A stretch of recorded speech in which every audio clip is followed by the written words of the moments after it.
Okay, so I finally bought a vise. It's something that I haven't had for almost a decade, and I don't know why. Got one decent bolt going through it. I need to find two more until she's good and ready. And then the floor came today. Guy just dropped it off, so we'll get a look at that soon. But really, I need to do a bit of organizing. We're really running short on space, especially since my other neighbor, Brian, the one behind those trees there, he put in a whole house power washer. I I want to see it one day, but he went ahead and brought this over this morning because he's like, well, I was going to put it at the road, but thought you might like it instead. So it's free stuff week. Got a power washer, got a table saw, got all kinds of good stuff. So the only problem is it's encroaching on my workability room. So I think if we organize this a bit and box up some of the interior pieces that we just won't need for a long time, it'll make a lot more room. Okay, so here's a new battery tray that was only 25 bucks. Figure it's worth it. No, it's got holes and stuff. We don't want to patch it up. We'll just put the whole thing in. Plus, it's the same gauge metal, so this being out here and exposed and easier to get to, this should be good practice to do before we get in the car, underneath the car, do it on the floor. Kind of help get the welder dialed in and all that kind of good stuff. Now, see, I don't have anywhere to put it. Yeah, let's look at the floor. There we go. There's your spot for now. Here's the new floor piece. So, comes coated with some kind of black, just paint, whatever it is. So we'll have to sand off wherever it's going to attach. But it looks like it's got a pretty good lip up on the side. It should go all the way to the door seal if we need it to. You know, we don't have to use the whole thing.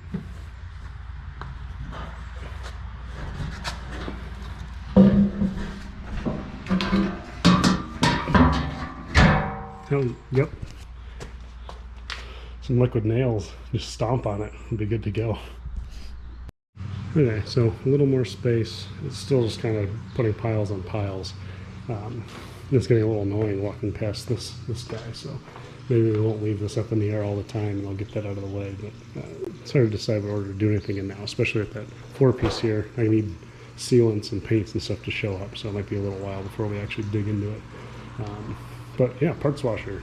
Got 10 gallons in it. It still works, which is great. Picked this guy up probably a decade ago at a garage sale for like 25 bucks. So it's served me well. So you got more fun discoveries. Got this cleaned up, but I noticed something that I didn't notice when I took these apart. You know, they stack, they have all their own things. And I was like, wait, it's like this is that spring perch. This is the OEM Volkswagen spring perch. And you look at the scars on it. This guy had this perch, right? And that on top of it, which is like, I don't know, it's a, but you know, this perch, this on top, clearly banging around on itself. You know, that's why it's beating up the threads so bad. And then it's not necessary. I mean, the whole way these are supposed to work is you have this bearing has that shelf in it, right?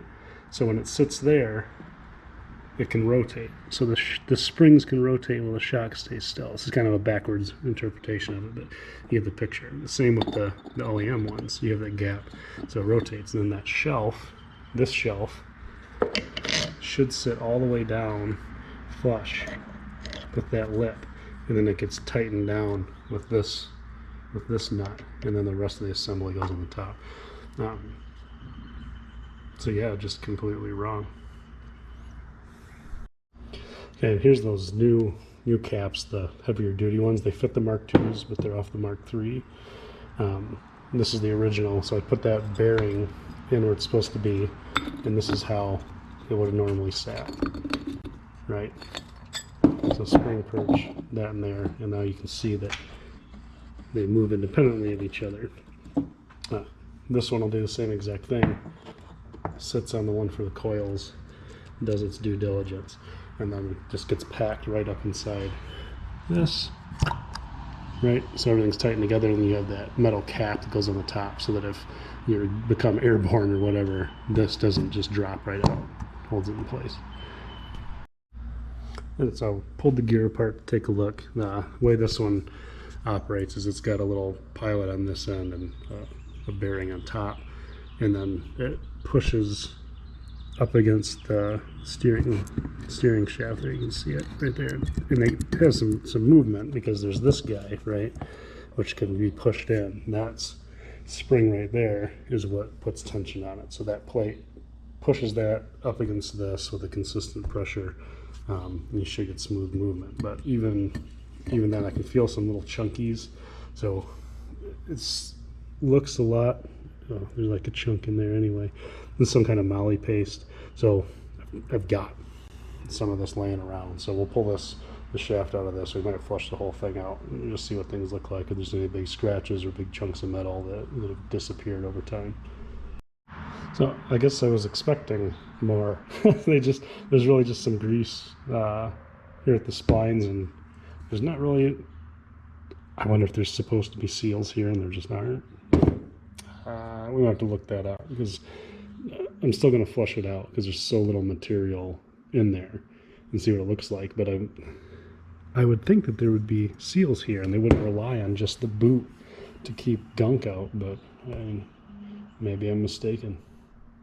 Okay, so it's all cleaned out, and there's actually a needle bearing down the bottom where that pilot goes, and then there's a little bit more I need to get out of the middle, but it's going to take a rag. And it looks like this end, there's really nothing there, and then the other end, there's a plastic bushing, same material probably as this, that it slides on. So you have bushing down here, and no seals to be found. So maybe it is just that they rely on the boot, and that's why this had little chunkies in it. It's because that boot was torn for who knows how long on this end. So I think we just put it back together and run it. If we find out it's supposed to have seals and things don't feel right or something like that, then we'll go ahead and buy the new one. Now, after getting it cleaned up and wire wheeling it off, I figure why not paint it, right? It looks okay now. It could look great. Now, digging around in my paint cabinet and found this stuff, figured it would work good since the steering rack's near the exhaust. So why not? You know, it should hold up well. And then I saw this, and I had to do it. So there's the steering rack. Now, it may end up peeling off or something crazy like that from the heat. And if it does, it doesn't matter because it's an aluminum steering rack. But you gotta have a little bit of fun.